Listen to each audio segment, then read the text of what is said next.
Manuel Martínez, ¿cómo estás? Muy buen día. Buen día, Jesús, gracias.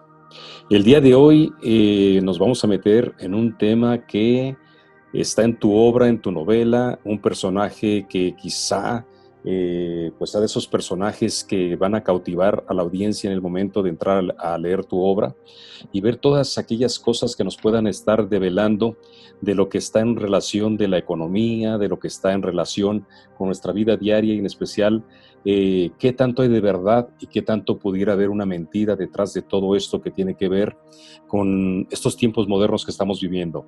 Cuéntanos, Manuel, de este personaje, quién es y por qué empieza en tu obra, en tu libro de 22, La Guerra de los Dioses. Bueno, el personaje del que hablamos es Denise Richards. Denise Richards es una candidata a la presidencia de Estados Unidos en el año 2024. En la novela lo que vamos viendo es el desarrollo y la maduración tanto política como económica de esta profesora de la Universidad de Miami. El libro precisamente empieza en el año 2024 con el entierro de Denise. Denise es asesinada en Miami en el año 2024 y es entonces cuando estamos en medio de esta lucha entre la luz y la oscuridad que desde la luz mandan al doctor Camote, al protagonista de mi novela, para que él trate de evitar ese asesinato, porque ese asesinato va a ser nefasto para la humanidad y va a entregar el poder totalmente a la oscuridad. Entonces, parte de la novela es una sucesión de lecciones que Denise Richards da en la Universidad de Miami a sus alumnos y con los cuales les demuestra la realidad económica que vive no solo Estados Unidos, sino ella se centra mucho en Florida, que es el estado donde ella vive, y lo que es la economía a nivel mundial. Entonces, si quieres, te cuento un poco cómo empieza el libro, ¿no? El libro empieza con el entierro de ella, y empieza así. Acudió una gran multitud a su funeral en Coral Gables, Florida. Después de todo, Denise Richards era una mujer muy controversial. Era altamente apreciada desde el punto de vista profesional y muy bien considerada por muchas personas gracias a su constante contribución a la defensa de los derechos humanos y la justicia social. No obstante, otros pensaban que era demasiado franca, manipuladora y desagradable. Denise ponía una enorme determinación y perseverancia en su objetivo de ayudar a que el mundo se convirtiera en un lugar mejor. Denise era muchas cosas para muchas personas, sus compañeros, sus estudiantes, sus clientes, sus seguidores, sus admiradores y, por supuesto, sus amigos. El grupo reunido para el servicio religioso era ecléctico, un encuentro inusual para este único momento en el tiempo, porque de una forma u otra, Denise Richards les había tocado a todos de alguna forma especial. La concurrencia que allí presentaba sus respetos era muy diversa e incluía dignatarios de alto rango e incluso al presidente de los Estados Unidos. ¿Cómo es posible que cada uno de ellos viera a la misma persona y aún así la viera de forma tan diferente? Este es uno de los puntos importantes en la novela. ¿Quién es Denise Richards? O sea, todo el mundo en el fondo la respetaba. Unos la querían, otros la temían. El personaje de Denise es una mezcla entre lo que podríamos decir Bernie Sanders, Elizabeth Warren, una persona relativamente de izquierdas que se preocupaba muchísimo por los temas sociales y por los temas de los derechos humanos. Pues Manuel, ahí estamos hablando de la política de Estados Unidos para situar el contexto de ahora que estamos en una época de elecciones, a donde vienen las promesas de campaña, donde las personas tienen la expectativa de cómo va a mejorar su vida o qué va a pasar con la economía, que quizá ahorita con esta pandemia es una de las cosas, de los temas que todo el mundo está hablando. ¿Y qué ejemplificas en este tema con este personaje? Bueno, este personaje, como te digo, es una persona que sufre una, digamos, revolución interna de lo que ella es como profesora, como abogada, y se da cuenta de todas las desigualdades sociales que hay. Es un proceso que la lleva 22 años, desde que lo inicia hasta que es asesinada. La trama del libro es poder ver si al final ella va a poder sobrevivir a ese atentado o incluso si ese atentado no tiene lugar. Por eso es por lo que vienen del lado del lugar del aprendizaje, llega el doctor Camote para tratar de todas formas posibles de que ese futuro no se cumpla. Es decir, ella quiere cambiar el futuro, pero se lo van a impedir. Pero el doctor Camote quiere que ese futuro, es decir, la luz, porque el doctor Camote representa la luz, que ese futuro pues sí pueda ser cumplido y que Denise Richards eventualmente llegue democráticamente a la Casa Blanca. ¿Quién es Denise Richards? Bueno, pues en mi libro es una mujer en los 50, no se asemeja a Hillary Clinton, que es la candidata que vimos en el 2016, es una mujer, como te decía, más en el esquema, ella va con un partido independiente, por primera vez en Estados Unidos, un candidato independiente podría llegar a ser presidente de Estados Unidos en mi libro. Ella va contra el sistema de partidos, como veremos en bastantes de los capítulos del libro, y su obra refleja, pues como te digo, una maduración personal a base de años. O sea, no es la misma Denise Richards que comienza en el libro que la Denise Richards con la que acaba el libro. O sea, es una persona totalmente diferente, ha ido evolucionando, ha ido entendiendo más los problemas de la gente. Y ella, a pesar de venir de una clase social privilegiada, pues sus padres eran personas económicamente muy fuertes y ella tiene acceso pues, a estudios de derecho, a estudios de economía, sin tener necesidad de un agobio económico.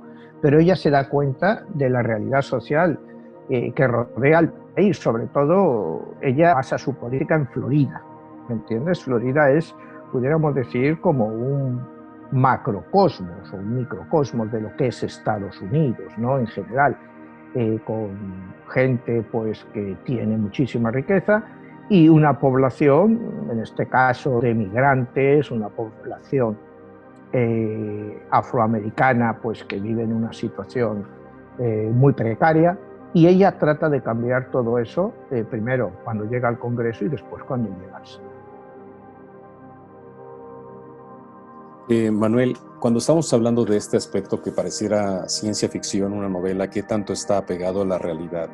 Estos personajes que están, hablas de una abogada, hablas de la economía, hablas de todas estas situaciones que estamos viendo a nivel como que se está haciendo la sociedad más dispar, cada vez las personas que tienen más y algunos que no tienen nada cada vez tienen menos. Y hablaríamos como una diferencia de clases sociales. ¿Por qué es asesinada ella? Bueno, ella es asesinada porque quiere cambiar el país. Quiere cambiar el país. Ella, su lucha va contra lo que, bueno, lo que en el libro se llama el establishment, la clase dirigente, ¿no? Porque ella considera, y lo veremos en alguno de los capítulos, que somos esclavos. En esta sociedad vivimos en una sociedad de esclavos, que creemos que poseemos algo y no poseemos nada. Y que solo trabajamos, en fin, para esta clase dirigente, para las corporaciones y para los políticos. Son ideas muy liberales que están hoy en día muy en boga, sobre todo entre la gente joven, que realmente lo que plantea el libro es que por primera vez en la historia de este país, como estamos viendo, con toda esta crisis económica, nuestros hijos, la generación Z o incluso los millennials, van a vivir peor que vivían sus padres.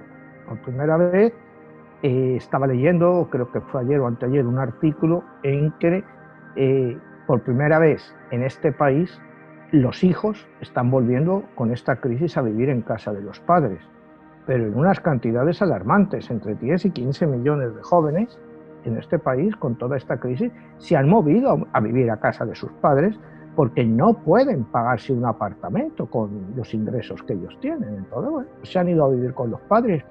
Esto es algo que era desconocido totalmente en la sociedad americana, porque aquí, acuérdate que a los 18 años, pues prácticamente casi todos los muchachos, pues cuando iban a la universidad, pues ya eran independientes. Volvían a su casa, pues para festividades familiares, festividades nacionales para celebrar, pero los muchachos ya eran independientes.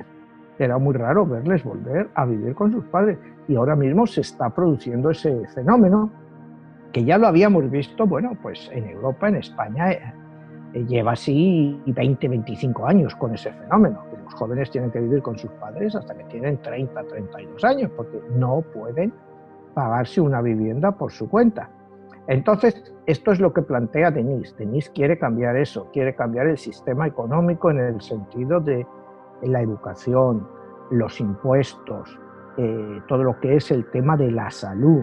En fin, todos los temas que estamos oyendo ahora en campaña es exactamente lo que Denis trata, pero se va al futuro. O sea, mi libro va a la parte final, está en el futuro, en el año 2024, cuando ella está en su campaña electoral, ¿no? Y cuando es capaz de desafiar a los dos grandes partidos políticos para poder ser elegida presidenta de los Estados Unidos. Acuérdate que el sistema de colegio electoral americano es muy, muy complejo, es un sistema mayoritario. El que gana el Estado se lleva a todos los delegados. Entonces, y luego tienen además que ser ratificados por el gobernador. Ella no pertenece a ningún partido, o sea, ella tiene la labor tremendamente difícil. Sin embargo, en el momento de su asesinato, ella iba liderando, en mi libro, iba liderando todas las encuestas.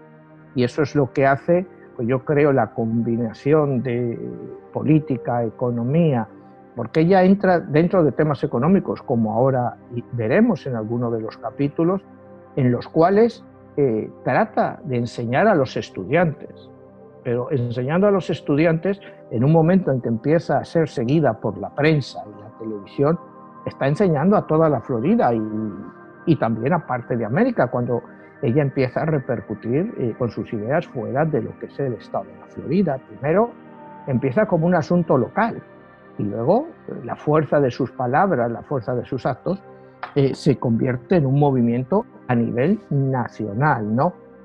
Yo lo hice un poco comparado con el efecto que tuvo Bernie Sanders hace 4 años, en el 2016, que fue capaz de acaparar una gran masa de esos jóvenes desencantados que nunca votan y que pues se reunieron a raíz de un candidato pues que tenía ya 70 y tantos, casi 80 años, y fueron capaces de seguirle, de aglutinarle y de creer en sus ideas.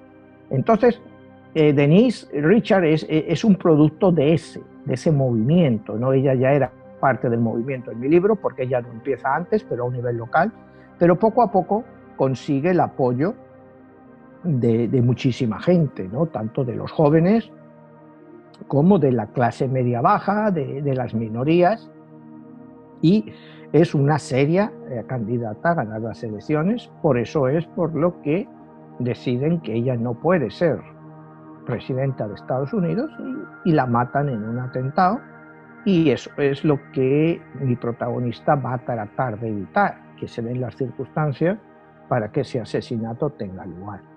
Y en el libro vamos repasando la vida de Denise, cuando ella empieza como profesora de la Universidad de Miami y sus clases que poco a poco pues van congregando a más y más y más estudiantes y van teniendo cada vez más atención. Manuel, y hablaste de tu otro personaje que es el Dr. Camote. ¿Quién es él? El Dr. Camote es el protagonista junto con Lucy Neal de mi libro. El Dr. Camote representa la luz. Él es la carta que está jugando la luz en todas las otras cartas que hemos ido viendo, como la de Pitágoras. Él es el que analiza, el que va a buscar la carta de Pitágoras y ver qué carta jugó Pitágoras. La parte de la oscuridad la representa Lucy Neal. Lucy Neal, por ejemplo, la vimos en la carta de Cleopatra, que ella fue la que la oscuridad mandó para que descubriera todos los secretos que traía la carta de Cleopatra y cómo su carta había beneficiado a la oscuridad. Los dos personajes han estado, acuérdate, como explicaba que estaba en el 11, el código secreto, los dos habían vivido muchas vidas juntos,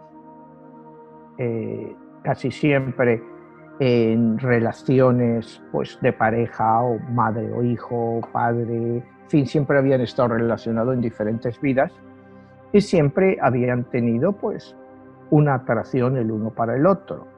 Lo curioso de este caso, que el juego hace que los que representen tanto a la luz como a la oscuridad tengan que ser dos personas que hayan estado juntos mucho tiempo, porque el punto final, cuando ellos lleguen a jugar la carta de los amantes otra vez, es que uno convenza al otro de que dé su carta a la luz o a la oscuridad, porque si no acabarían empatados. Entonces la carta de los amantes, que está dividida en dos, y es al final quien consigue esa carta quien ganará esta guerra entre la luz y la oscuridad.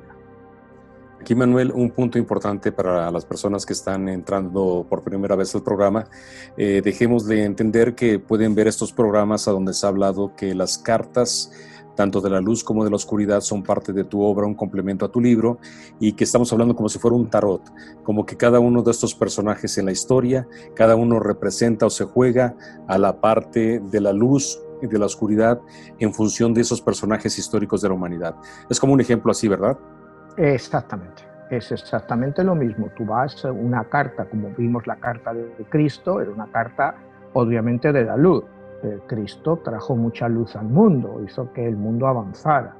Cleopatra, por el contrario, fue una carta de la oscuridad que hizo que, bueno, que el mundo cambiara tal y como es. Acabó con lo que fue el Imperio de Roma para convertirse Roma, o sea, lo que es la República Romana, para que Roma se convirtiera en un imperio. Y la influencia que ella tuvo sobre personajes como Julio César y Marco Antonio, que hizo que cambiara el destino del mundo en esa época y por muchos siglos por venir. Y todo eso fue la influencia de una mujer, aunque parezca increíble verlo así. Oye, Manuel, y hoy en día que estás hablando, tú que eres economista, que conoces parte de todo esto que son las crisis, yo te preguntaría, ¿una crisis es creada o puede ser fortuita, salida espontáneamente, o hay alguien que mueve los hilos de todas estas tendencias, como lo que estamos viendo con la pandemia, que de un momento a otro en este año se han perdido millones de trabajos, se está transformando la economía a un nivel donde pues habrán trabajos que dejarán de ser y vendrán nuevos? En tu novela y con tus personajes, esa es parte central de la advertencia que por eso viaja al pasado y al futuro, para que no sucedan este tipo de cosas. Sí, exactamente, esa es una de las ideas de la novela, ¿no? Evitar en lo posible todo este tipo de cosas. Pero como tú dices, una crisis económica unas veces es creada por, bueno, en muchos casos vimos la crisis del 2008, fue una crisis creada por la avaricia, creada por una serie de acontecimientos que fueron ajenos a mucha gente, pero que mucha gente participó en ellos. Porque cuidado, no podemos quitar parte de la responsabilidad de la crisis del 2008 a la gente, ¿me entiendes? O sea, porque sí, los bancos tuvieron muchísima culpa prestando, dándote todos estos préstamos ridículos a gente que no los podía pagar, pero esta gente también se prestó a ello. Sabes aquí en Florida la cantidad de fraude que había. Gente que salía a un apartamento, o sea, un edificio de apartamentos, la gente hacía colas por hora para que le dieran un número en la cola y ese número se vendía para otro que llegaba. Bueno, ahora te lo vendo tal, y todo el mundo compraba, todo el mundo era aprobado. O sea, hubo fraude por parte de todo el mundo. O sea, esa fue una crisis creada por la especulación. La crisis esta que estamos viviendo ahora de la pandemia, pues ya lo hemos hablado bastantes veces, ha sido una crisis creada por la incompetencia de los gobiernos, que hicieron que un problema sanitario, que es lo único que era un problema sanitario, muy mal manejado, te digo, es que no hay gobierno que se salve, y que nos ha metido en una crisis de unas proporciones que realmente todavía no conocemos el balance. Tú lo acabas de decir hace un momento. Muchos empleos han sido destruidos y no van a volver. Viene una nueva economía. ¿Cómo va a ser esa nueva economía? Pues es una economía que, bueno, está por ver cómo va a ser, Jesús. Está por ver, o sea, porque volviendo al estado de la Florida, donde se desarrolla gran parte de este libro, la economía de Florida es una economía pura de servicios, prácticamente. ¿Cómo van a volver esos servicios? O sea, mira toda la industria de los cruceros, Miami, Fort Lauderdale, una parte importantísima en la industria mundial de los financieros. ¿Eso va a volver? ¿Cómo va a volver? La industria del entretenimiento, los restaurantes, los bares, sí van a volver, pero ¿cuántos se van a quedar por el camino? Toda la gente que ha metido ahí sus inversiones y que tiene que cerrar. Estos restaurantitos pequeños donde la gente va a comer y cuestan 10, 12 dólares, pues están todos cerrados. No hay ninguno que pueda sobrevivir. ¿Quién va a tener el capital para volver? Y la gente se ha acostumbrado a otros hábitos. Gente que a lo mejor salía a comer, pues ahora se hace la comida y se la va a llevar ellos. O sea, estamos ante muchas preguntas que son de difícil respuesta, Jesús. Que la economía va a cambiar, va a cambiar. Hay gente optimista que te dice que va a cambiar para mejor. Estamos a tiempo de poner las pautas para que todo esto vaya mejor.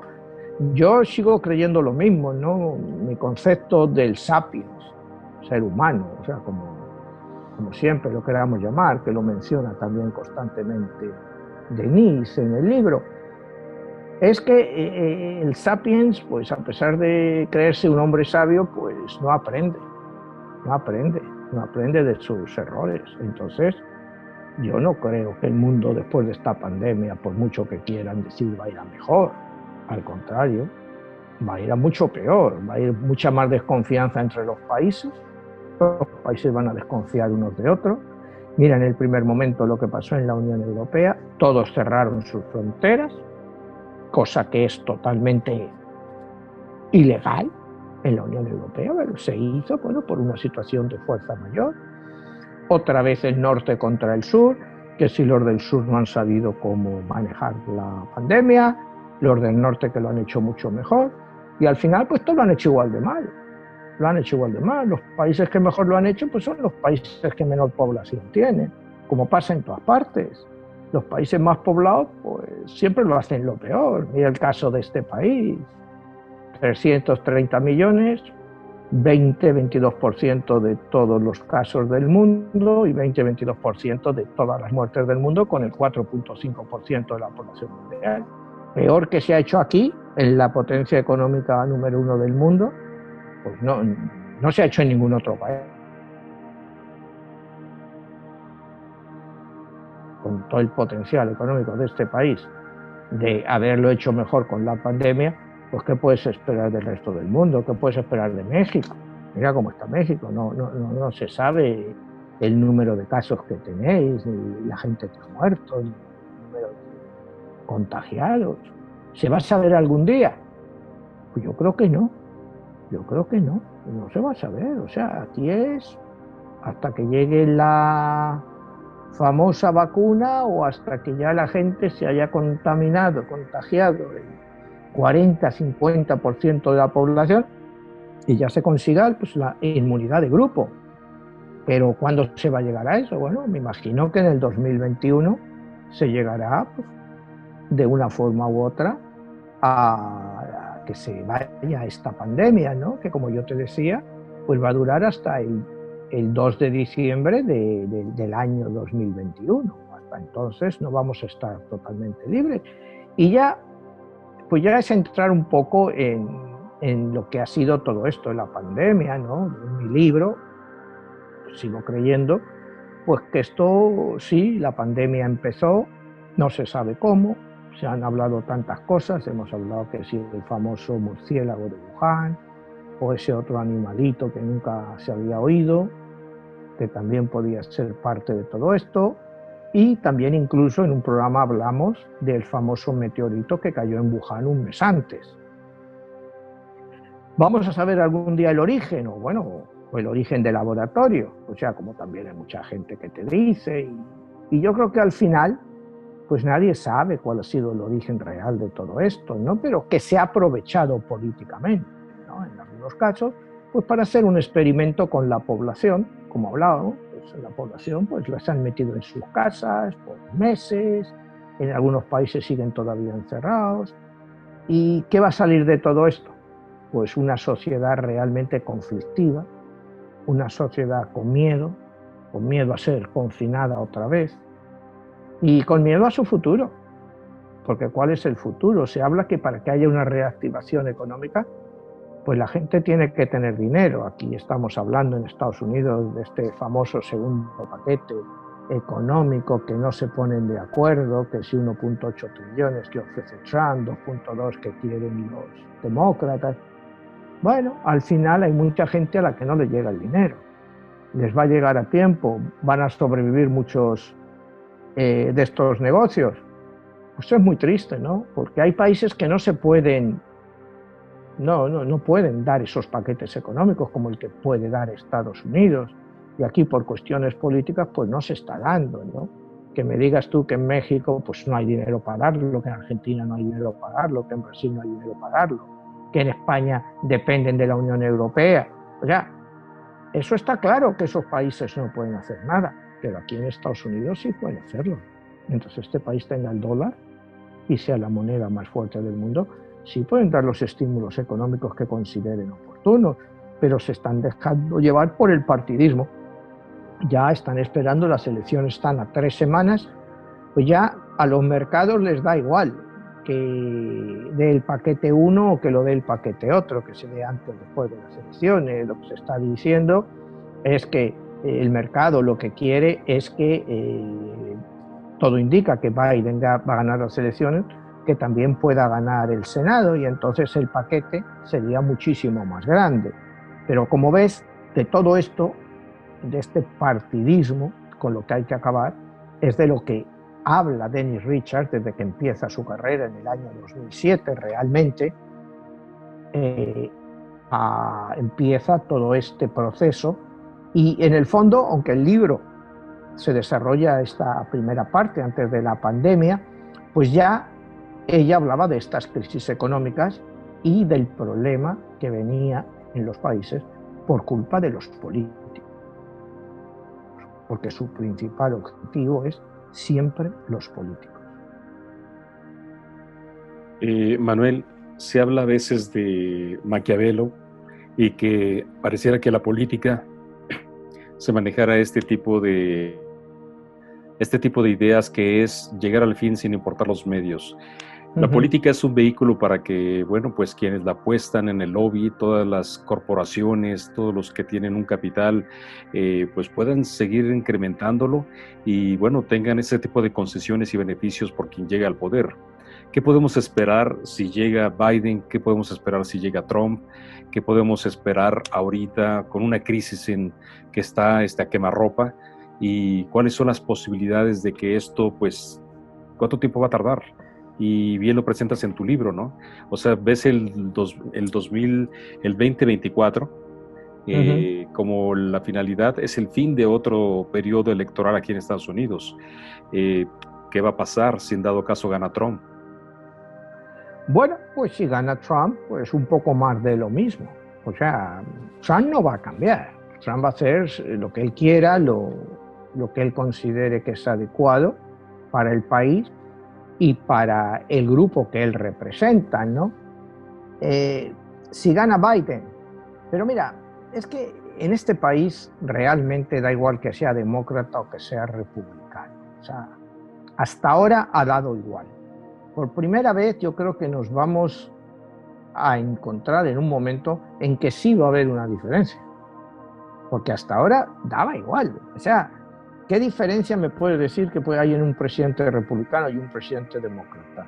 Todos siguen los mismos principios neoliberales de la economía, unos ponen más impuestos, otros menos, pero al final la política de Estados Unidos pues ha sido siempre muy similar. Llegó Obama, parecía que iba a haber un gran cambio, pero a él le cayó toda la crisis económica del año 2008 y bastante bien lo hizo para superar toda esa crisis, ¿no? Pero él no pudo entrarse en los grandes problemas grandes de este país, como es el racismo, la gran cantidad de gente que hay en prisiones. Él nunca tuvo poder suficiente para enfrentarse a ese problema. Entonces, Biden lo va a hacer. Yo a Biden le veo como un presidente intermedio. Es decir, yo no sé si Biden, si gana, que todo indica que va a ganar, eso ya lo vimos cuando hicimos la numerología de Biden y de Trump, indica que Biden va a ganar las elecciones, Pero yo no sé si él va a terminar el mandato. Es decir, él va a tener ya 78 años y puede ser sencillamente un gobierno de transición para cederle eventualmente el poder a Kamala Harris. Podría ser la estrategia, ¿no? Él ya verse pues, a los 81 años, ya la preparo para que sea la próxima candidata y que pueda ser presidente, ¿no? Pero ya sería presidente antes. O sea, yo te digo que eso puede pasar, eso podría pasar. No solamente por la edad de Biden, o sea, porque ya Biden es un señor que, bueno, acabaría el mandato con 82 años. O sea, estoy seguro que no se presentaría a una reelección, no lo sé, pero bueno, igual sí, pero yo veo más lógico que un poquito después ya de los 2, quizá 3 años, ya considere el hecho de dejar que Kamala Harris fuera la presidenta. Pero bueno, eso es especular, ¿entiendes? Mi libro, si quieres, empiezo un poco con lo que es en sí cuando Denise Richards empieza a darse a conocer. Empieza en octubre del año 2007 y empieza con un artículo del Wall Street Journal. Ella inicia una clase en la Universidad de Miami con el siguiente artículo publicado en el Wall Street Journal. El artículo se titulaba ¿Es el final de Florida? El artículo del Wall Street Journal analizaba la situación actual de nuestro Estado y mencionaba que los impuestos excesivos e irracionales no solo están acabando con las inversiones, sino que también están oprimiendo a los ciudadanos que residen en Florida y son una parte esencial del Estado y su comunidad. Primer ataque fuerte a lo que son los impuestos, porque claro, estábamos viviendo la época especulativa de la burbuja inmobiliaria. En la burbuja inmobiliaria, pues a ti sí te sube el valor de tu casa, en teoría, pero también te suben los impuestos. ¿Me entiendes? O sea, no es decir, es que está muy bien que mi casa valga cada vez más, sino que si cada vez vale más, cada vez me suben más los impuestos, que es lo que el ciudadano consigue con todo eso. Entonces Denise continúa. ¿Pero por qué está ocurriendo todo esto? ¿Cómo es posible que algunos políticos, que en teoría hemos elegido, puedan destruirnos a todos? Nos prometieron una reducción de los impuestos a la propiedad, pero en lugar de bajarlos, los aumentaron. Y no puedo comprender cómo el gobierno, en lugar de recompensar a todos aquellos que invirtieron sus ahorros en la compra de una casa propia, son continuamente machacados con impuestos. ¿Cómo puede un Estado civilizado castigar a los ciudadanos? En fin, ella empieza a plantearse este tipo de preguntas que todos nos planteamos. O sea, ¿cómo por cada cosa nos pueden subir los impuestos? ¿Cómo cada año te pueden subir el impuesto de la propiedad? Porque dicen que han aumentado el valor. Y entonces una de las preguntas que más adelante ella se pone, bueno, cuando se quitó la burbuja, ¿nos bajaron los impuestos en relación a lo que cayeron nuestras propiedades? La respuesta es no. La respuesta es que los impuestos están ahí y están para quedarse porque los necesitan los políticos para vivir. Dice Denise Richards, creo que el gran problema de este país es que la gente en general no vota. Cuidado, que ese es un tema que hemos tratado aquí en este programa, que la gente en este país no vota. Estamos hablando que en unas elecciones generales para la presidencia apenas te vota el 50% de la población. Se está hablando de que en estas elecciones del próximo 3 de noviembre que va a haber una asistencia récord de votantes, sobre todo por correo. Pero vamos a ver cuál es el porcentaje real al final de gente que vota. Y entonces te pone los ejemplos de ciudades, como por ejemplo Miami. Existen representantes que solo al final tienen 10-12% de los votos. Pero esos 10-12% habla, si por ejemplo la ciudad de Miami tiene una población de 390.000 habitantes, con derecho a voto, por ejemplo, de 310.000. Y realmente el candidato que gana, saca 21.000 votos, y con eso tiene un 85% de los votos, ¿a quién representa realmente ese candidato? Estás hablando que es un 8-10% de la población. Y es por la desgana de la gente en votar, porque no creen estos políticos, creen que nada va a mejorar, que todo va a ser exactamente igual. Y esa es una de las muchas cosas que ella pues se plantea y es donde por primera vez dice que el sistema bipartidista está muerto y que hay que crear un nuevo partido que represente los intereses de la gente. Ahí es cuando ya Denise empieza a hacerse popular, sobre todo entre la gente joven, y se empieza a granjear pues, enemistades de los medios grandes de comunicación, que bueno, pues como siempre, pues empiezan a decir que si es una izquierdista, que si tal, que si cual. En fin, lo que estamos oyendo aquí, sobre todo en un sitio como Florida, ¿no? Que aquí el hecho de ser demócrata, pues les tildan pues de extrema izquierda, comunistas, o sea, ya cualquier cosa que no sea aquí en Florida votar a Trump, pues ya eres de izquierdas. O sea, ¿me entiendes? Se llevan las cosas a un punto totalmente exagerado. Y eso es contra lo que va ella, desde el principio. Dice que el bipartidismo no está funcionando y que se debe crear un nuevo partido que realmente represente los intereses de la gente, que al fin y al cabo son los que deben de votar, son los que viven aquí y al final son los que pagan impuestos, porque tú pagas los impuestos al consumo, pagas los impuestos a la propiedad, pagas impuestos por todo. Entonces, pues tu voto debe de ser escuchado, pero si no votas, ¿de qué te sirve? ¿De qué te sirve? Me quejas. Y ese es el inicio de Denise Richards, ¿no? Entonces, ella sigue adelante, los años van pasando. En el año 2009, ella hace lo que hasta ese momento fue su clase, hizo un estudio y lo publicó, y entonces lo estaba enseñando en la Universidad de Miami. El capítulo que ella dijo era la deuda nacional, y hacía un análisis pormenorizado de la deuda nacional. Para que veas lo que era, te voy a hacer aquí, porque ella empieza en el año, esto lo hace en el año 2009, exactamente, 2009. Y te dice que en el año 2009, empieza a hablar más atrás, dice, en el año 2006 la deuda acumulada del gobierno americano era de 8.2 billones de dólares. Billones o trillones, vamos a utilizar billones o trillones porque sabemos que es trillones en inglés, billones en español. El Congreso de Estados Unidos permitió que la deuda se aumentara a 9 billones. Sigue aumentando y entonces ella hace una comparación. ¿Qué son 9 billones de dólares? Y trata de hacérselo entender a la gente de una forma clara, ¿no? Y dice, mira, $1 millón en billetes de $1.000, cuidado, y el ejemplo que pone es de $1.000, tiene un tamaño de 4 o 5 pulgadas, 4.5 pulgadas, o 11 centímetros. Eso es $1 millón en billetes de $1.000. ¿Qué serían 9 billones de dólares? Bueno, pues 9 billones de dólares, primero vamos a ver qué ocuparía $1 billón.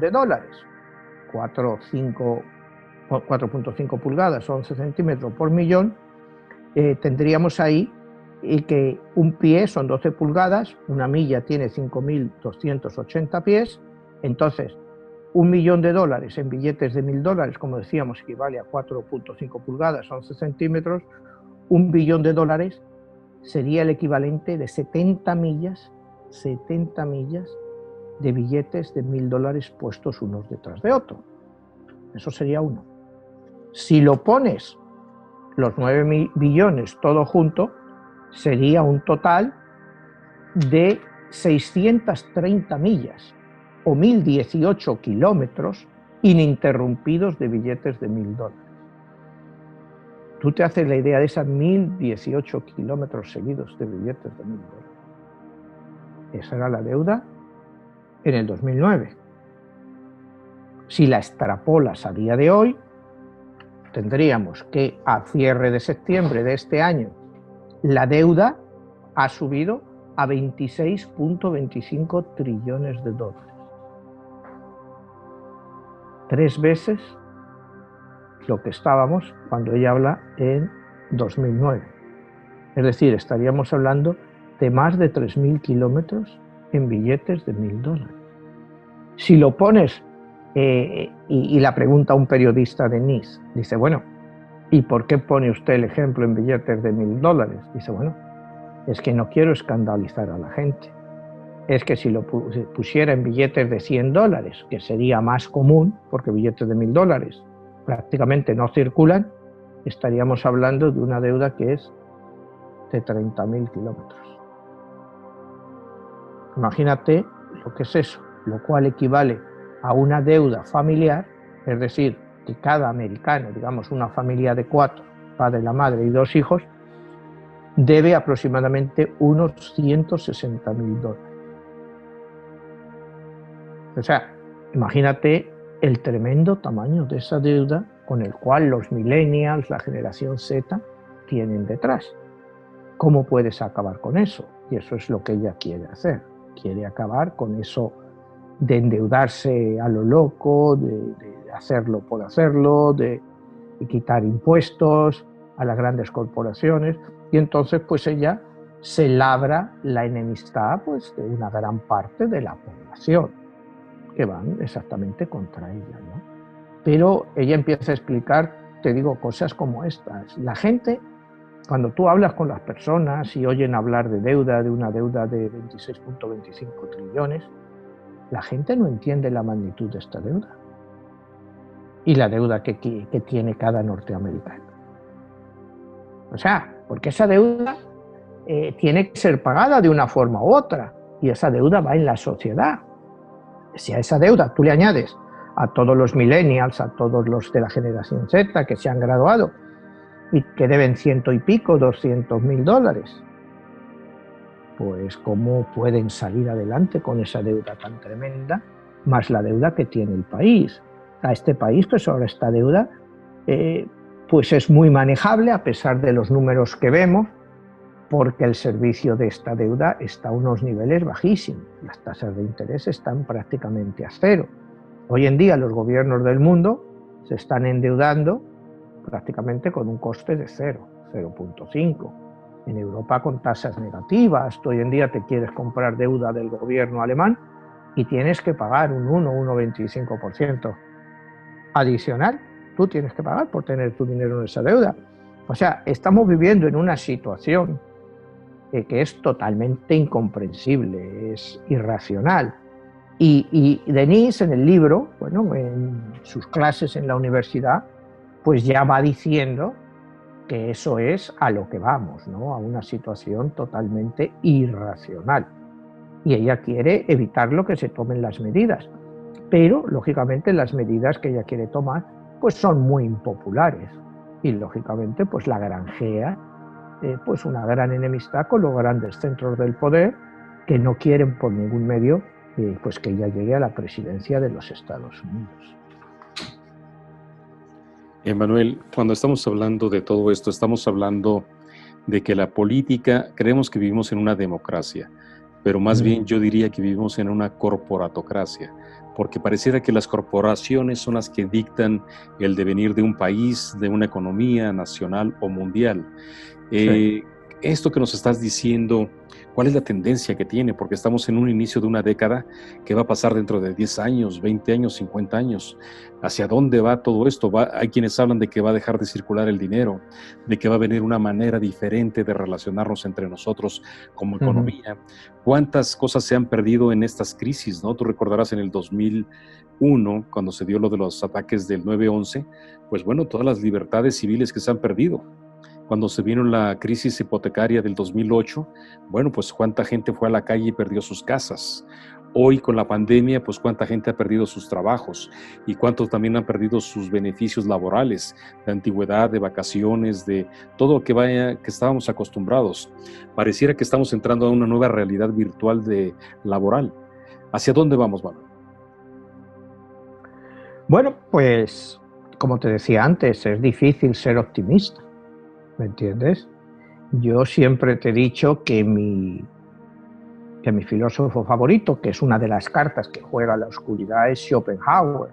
Considero que es, para mí, el filósofo el estudioso que mejor entiende al ser humano, al sapiens que somos, ¿no? Y leyendo a Schopenhauer es muy difícil pensar que el mundo va a ir a mejor. Al contrario, si todo esto está pasando, todo va a ir a peor. O sea, y va peor pues porque toda esta crisis y todo esto de la pandemia está metiendo tanto miedo a la gente. La gente tiene tanto miedo a todo. Porque sí, lógicamente, te puedes contagiar en cualquier momento y no sabes cómo tu cuerpo va a reaccionar. El presidente Trump se contagió, pero él es un tipo fuerte, ya ves, y él lo ha superado por la gracia de Dios, ha sido una bendición. Pero los 211.000, 212.000 norteamericanos, el millón de personas que han muerto en el mundo, pues no son tan fuertes como él, ni han tenido acceso a las medicinas que él ha tenido. Entonces, pues esto te da idea de la desigualdad tan brutal en la que vive el mundo. Y esta pandemia lo ha acelerado. El ejemplo de que por la gracia de Dios él se ha salvado, pues te da idea de que Dios, tal y como lo conocemos, pues está con los poderosos, ¿no? Porque, como decían los romanos, tú eres presidente, emperador romano, pues porque Dios lo ha querido así, y tú eres un esclavo, pues porque Dios también lo ha querido así, ¿no? En la próxima vida, pues Dios te recompensará, porque Dios quiere mucho a los pobres. Pues bueno, pues aquí estamos viendo eso. Es lo que estamos viendo, es una cosa de estas, de que cómo podemos esperar de que esto vaya mejor, de que el mundo cambie para mejor con lo que hemos visto aquí. Tú me estabas mencionando la cantidad de gente que ha perdido sus trabajos, sus beneficios. De momento no han perdido sus casas, veremos lo que pasa en enero, febrero. Igual lo aguantan hasta junio, pero en junio, pues la realidad tiene que chocar. O sea, si la gente no paga su alquiler y la gente tiene que pagar el que te lo renta tiene que pagar una hipoteca y eso, pues al final, ¿quién se va a comer ese marrón? O sea, alguien tiene que ser, y van a ser todos. O sea, gente va a perder sus casas, va a perder sus apartamentos que están alquilados, va a perder sus trabajos, se va a crear una nueva economía. Bueno, ya se está creando el teletrabajo. Mira, tú y yo, en vez de estar en unos estudios, estamos por Zoom. Y ya empieza a ser perfectamente aceptable. Ya la gente se ha acostumbrado a ver este modelo y ya lo ves como normal. Incluso te parece raro ver a 2 o 3 personas sentadas en una mesa, ¿no? El Sapiens evoluciona rápido, en eso sí evoluciona rápido, ¿no? Si tú te acostumbras a este formato, pues en un año este formato es el formato más normal y todo lo demás está obsoleto. ¿Que vamos hacia ese mundo? Sí. ¿Cómo se va a reciclar toda esta gente que pierde sus trabajos? Volvemos a Florida. ¿Cómo se van a reciclar todas estas personas que pierdan sus trabajos en los restaurantes, en bares, salas de fiestas, en aerolíneas? ¿Cuándo las aerolíneas van a volver a volar como estaban volando en 2019? Con suerte 3 o 4 años. Y en esos 3 o 4 años, todos los que se quedan por detrás, ¿qué va a pasar con ellos? Yo confío, por ejemplo, en este país en que sí, se les ayude, sobre todo si llega un presidente demócrata, ¿no? Y trata de gastar dinero en ayudar a la gente. Si vuelve a ganar el presidente Trump, pues un poco más de lo mismo. O sea, el que se quede de atrás que arree. O sea, eso ya no es problema, es la ley del más fuerte, ¿no? O sea, eso está claro, ¿no? Y bueno, el futuro, me preguntabas, te digo, hay quien lo ve como que va a haber muchas oportunidades. Y yo veo oportunidades, pues sí, pero para alguna gente, para lo que es una población en general. Mira, volviendo a México, en México la gente trabaja y vive en la calle, una gran parte de la población. ¿Cómo esa gente se va a reciclar o van a regenerar sus trabajos? Si cambian los hábitos también de la gente, porque cuidado, nuestra vida es una cuestión de hábitos. Lo que estábamos comentando antes, tú ibas a tu oficina, trabajabas, a la 1 te ibas a comer y te ibas a un sitio de esto que te costaba, bueno, pues, la comida del día, lo que fuera, el menú del día, y bueno, y con eso vivían muchísima gente. Ahora la gente A muchos no les va a apetecer irse a comer la comida del día. El que pueda trabajar desde la casa, pues va a trabajar muchos días desde la casa sin necesidad de ir a la oficina. Entonces, todos nuestros hábitos pues van a cambiar. Con ellos la economía. ¿Va a ser una economía más fuerte? Yo lo dudo. Va a ser una economía, quizá eventualmente volvamos a recuperar el empleo completo, pero van a ser empleos más precarios y donde se van a perder muchas de lo que tú hablabas antes, de los beneficios que la gente tenía. Si tú estabas en una empresa ahí full time todo el tiempo, tenías tu seguro médico, tenías esto, lo otro. Si ahora empiezas a trabajar desde tu casa, muchas compañías te van a quitar todo eso y alguien lo va a tener que pagar, que normalmente vas a tener que ser tú. Entonces, tus gastos médicos van a aumentar considerablemente. Muchos de ese tipo de cosas, o sea, beneficios, vacaciones, todo ese tipo de cosas van a ser suprimidos. O sea, tú vas a trabajar desde tu casa, si no quieres trabajar igual no trabajas, pero si no trabajas igual no generas y no cobras dinero. Entonces, es una situación que vamos a llegar, yo veo, muy precaria, ¿no? Los próximos 2-3 años van a ser clave en esto, y en las próximas elecciones presidenciales, en el 2024, en las que supuestamente Denise Richards estaba participando, van a ser totalmente diferentes, porque no sabemos lo que nos espera. Tratamos de ser optimistas, pero ¿cómo puedes ser optimistas con los gobiernos que hay por el mundo? O sea, no sé, yo es que mira, tú miras aquí Donald Trump. ¿Tú cómo puedes ser optimista con Donald Trump? ¿Cómo puedes ser optimista con López Obrador? ¿Cómo puedes ser optimista con Pedro Sánchez en España? ¿Cómo puedes ser optimista con Bolsonaro en Brasil o con Fernández en Argentina? Es que no es cuestión de ser optimista, es cuestión de ser realista, Jesús. Yo es como lo veo. Con ese tipo de gobiernos, pues ¿qué puedes esperar? Más populismo y mucha más pobreza. Entonces ha sido la receta mágica pues, de toda la historia. Populismo igual a pobreza. Pues en una situación como esta va a haber populismo y va a haber mucho más pobreza. La gente se va a enfrentar más entre ellas, las clases sociales van a estar muchísimo más definidas, los que tienen y los que no tienen, y a lo mejor los que tienen un poco, que tampoco es tanto, van a ser mal vistos, van a ser considerados, oye, es que tú tienes. Yo hay una cosa que se me quedó grabada. Venía precisamente de México y tomé un Uber y la conductora pues era una señora venezolana, ¿no? Tendría 50 años. Y dice, yo es que me fui de Venezuela en el año 98 cuando llegó Chávez, ¿no? Porque yo veía que la cosa se iba a poner así. Digo, bueno, y digo, ¿por qué? Dice, mire, antes de Chávez los gobiernos robaban, todos los gobiernos han robado. Llegó Chávez, por supuesto, empezó a robar, pues como que no hay mañana, ¿no? Pero ¿qué pasó con eso? Que con tanto robo, tanto dar al que menos tiene, empezaron a hacer, pues claro, que la clase media venezolana y la clase más pudiente cada vez se hiciera más pobre. Y esas personas que antes eran muy pobres, ahora pues seguían siendo igual de pobres.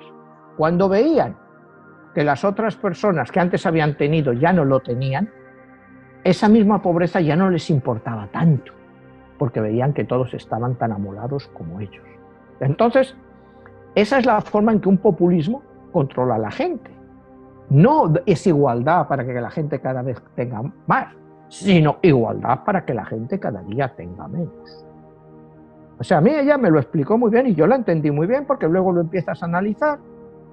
Miras el caso, por ejemplo, de Argentina, eso ha sido típico siempre, ¿no? Hacen siempre lo mismo. El caso de México.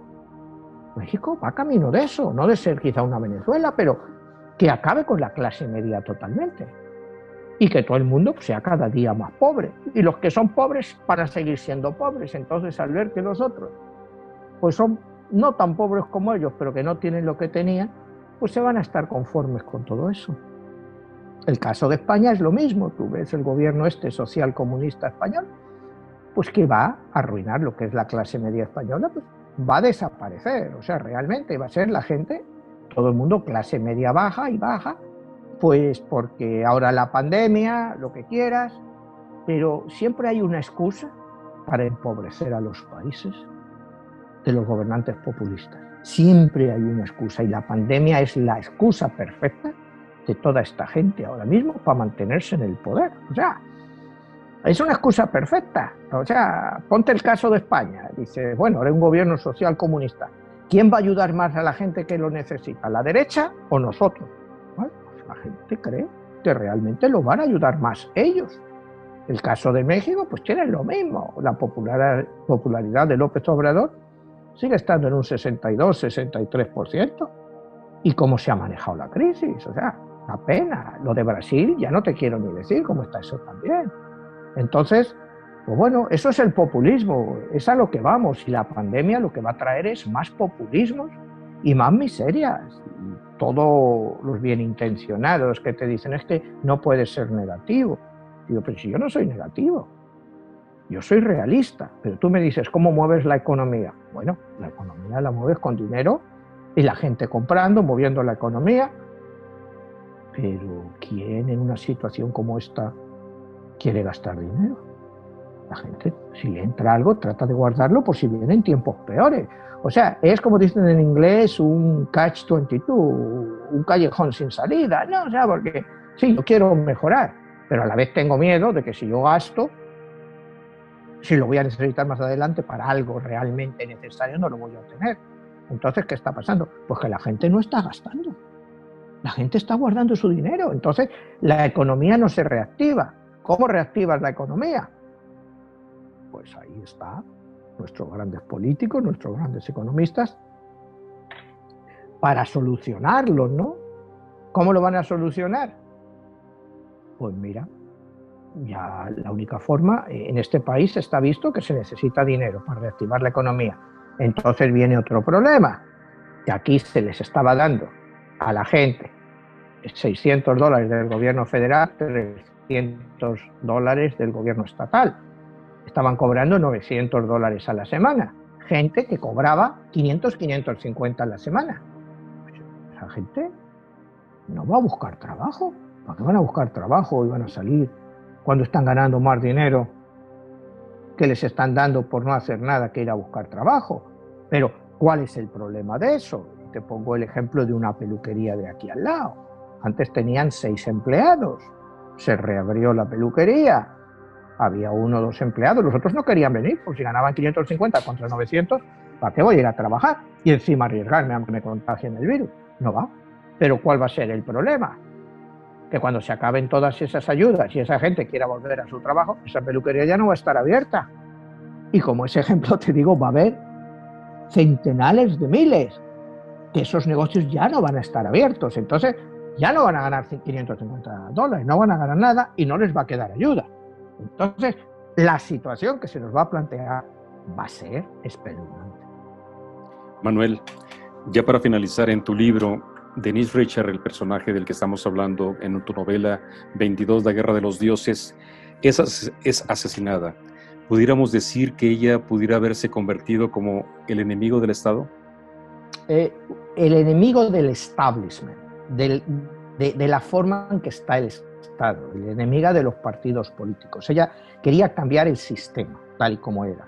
Ella quería participación masiva en las elecciones. O sea, ella plantea muchas alternativas, ¿no? Ella va planteando, pues bueno, es lógicamente ecologista, energías limpias, va contra las grandes corporaciones, y ella también aboga porque eventualmente hubiera un sistema que obligara, que sea mandatorio, o sea, como se dice en inglés, compulsory, el votar en las elecciones, para que la gente fuera escuchada de una vez, que a la gente se le obligara a votar.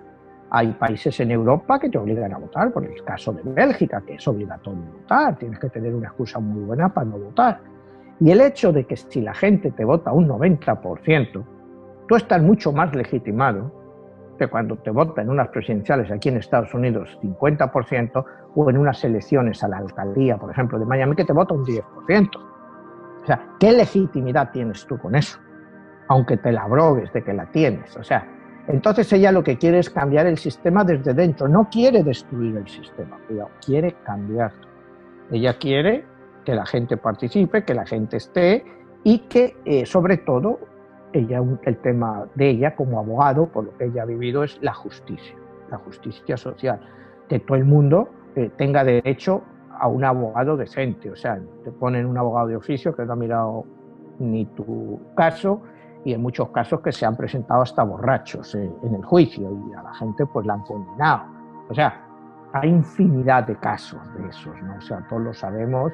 Y entonces, lo que mi libro plantea, y es un poco duro, ¿no? Es que a pesar de que creemos que todos somos iguales, pues desgraciadamente no lo somos. No todo el mundo es igual. Te pueden vender la idea de que todo el mundo es igual, de que todo el mundo tiene las mismas oportunidades, pero Denise plantea de que no, que eso no es cierto, que no es lo mismo haber nacido en Coral Gables que haber nacido en Overtown. Los dos en Miami-Dade. Pero no me digas que uno nacido de padres relativamente bien económicamente tiene más oportunidades que un muchacho nacido de una madre soltera en Overtown. Y ella lo que quiere es concienciar a la sociedad de que tiene que haber leyes justas, de que ayuden a eso, que no sirve con decir, es que la Constitución dice que todos somos iguales entre la ley. Pero eso es un ejemplo, no lo somos ni para las igualdades económicas ni para los problemas que pueda haber. O sea, pues Manuel, nos has dejado un tema muy interesante que nos invita a leer tu libro y pues tus otros libros también. Y queda quizá abierta la invitación para que sigamos desarrollando este tema y más ahorita con los resultados que se vienen. Vamos a entrar en vivo para hacer la conexión, para hacer el análisis de cómo va Biden, las elecciones, cómo va Donald Trump, qué pasaría si uno se declara, en el caso de Donald Trump, pues afectado por los resultados, diciendo que ha habido fraude y todo ese tipo de cosas. Y a final de cuentas estamos hablando de que nuestro futuro depende de un acto tan sencillo como hacer una votación, como conocer cómo se mueve la economía, la invitación que hay en tu libro que nos deja quizá en una novela pues la moraleja de que pues la realidad pues supera la ciencia ficción. Así que Manuel, pues te invitamos para que en la próxima ocasión pues empecemos a tocar estos temas. muchísimas gracias, Jesús. Así lo hacemos. Y bueno, pues ahí dejamos en línea para que puedan contactarte, te puedan escribir, puedan solicitar tu libro que pudiera ser directamente en Amazon, ¿verdad? Sí, en Amazon lo encuentran en cualquier país. Lo pueden encontrar, pues ya te digo, en papel o en ebook. Están todos mis libros, están ahí. Muy bien, Manuel, nos vemos hasta la próxima. Hasta la próxima, Jesús. Gracias.